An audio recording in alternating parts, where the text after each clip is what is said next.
Hello बच्चों, let's read the question. तो इस क्वेश्चन में हमें बोला गया है कि रिसेंट ईयर्स में क्या हुआ है कि डीएनए सीक्वेंसेस जो हैं of MT DNA and Y chromosomes उनको कंसिडर किया गया था for the study of human evolution. तो क्यों कंसिडर किया गया था, that we need to tell among the options जो हमें दिए गए। सो हियर वी कैन से कि हमारा की कॉन्सेप्ट क्या हो जाएगा, that will be using of DNA sequencing in human evolution. Human evolution के बारे जानने के लिए हम लोग किस तरह डीएनए सीक्वेंसेस को यूज करते हैं उसके बारे हम लोग यहाँ पढ़ेंगे। सबसे पहले we need to know about human cells. तो ह्यूमन सेल्स में क्या है कि chromosomes are present in both nucleus as well as mitochondria. सबसे पहला इंफॉर्मेशन हम यहाँ क्या लिखेंगे कि जो हमारा ह्यूमन डीएनए सेल्स है they are present in human cells जो है present in nucleus as well as in mitochondria. ये सबसे पहला बात है which we need to no.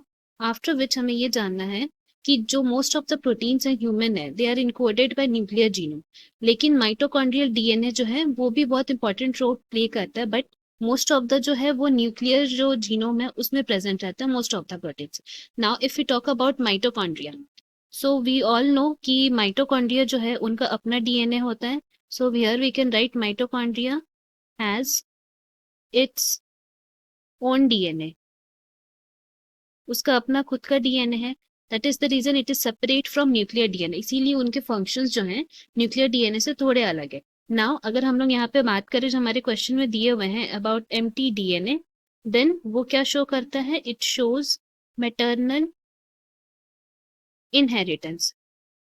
उसके जो कैरेक्टरिस्टिक्स रहते हैं वो मैटरनल इनहेरिटेंस रहते हैं। दैट मीन्स कि मैटरनल साइड के मदर्स के साइड के जो इनहेरिटेंस कैरेक्टरिस्टिक्स है उसको वो इनहेरिट करता है। Now if we talk about nuclear DNA जो दूसरा हमारा है, हम लोग न्यूक्लियर डीएनए के लिए बोल सकते हैं कि it is equally inherited from both mother and father, but जो हमारा empty DNA that is mitochondrial DNA वो सिर्फ मदर से इनहेरिट होता है। न्यूक्लियर डीएनए के लिए हम लोग क्या लिख सकते हैं, इनहेरिटेड फ्रॉम बोथ पेरेंट्स, क्योंकि यहाँ पे हम लोग जानते हैं कि हमारे न्यूक्लियस में ही जो क्रॉसिंग ओवर का प्रोसेस होता था दैट इज द रीजन कि मदर एंड फादर दोनों से इनहेरिट होता है, वेरएस माइटोकॉन्ड्रिया में सिर्फ मदर्स के रहते हैं।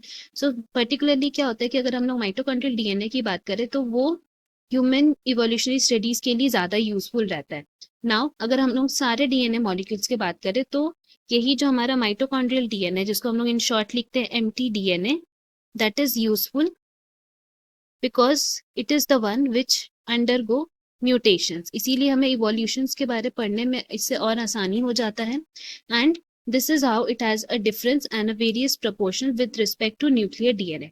नाउ फर्दर हम लोग बोल सकते हैं कि इन केस ऑफ अगर हम लोग वाई क्रोमोजोम्स की बात करें जो हमें दिए हुए हैं नेक्स्ट, देन हम लोग बोल सकते हैं कि ये जो वाई क्रोमोजोम है ये हमें कहाँ से इनहेरिट होता है, देन हम लोग बोल सकते हैं कि it is inherited from father. That is the reason क्या है कि ये सिमिलर इवोल्यूशनरी पैटर्न फॉलो करता है।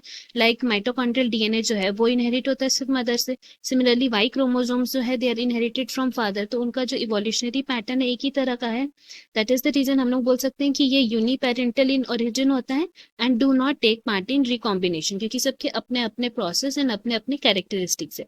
इसीलिए यहाँ से हम लोग बोल सकते हैं हमारा करेक्ट ऑप्शन बी हो जाएगा। Hope you have understood it well, best of luck, thank you.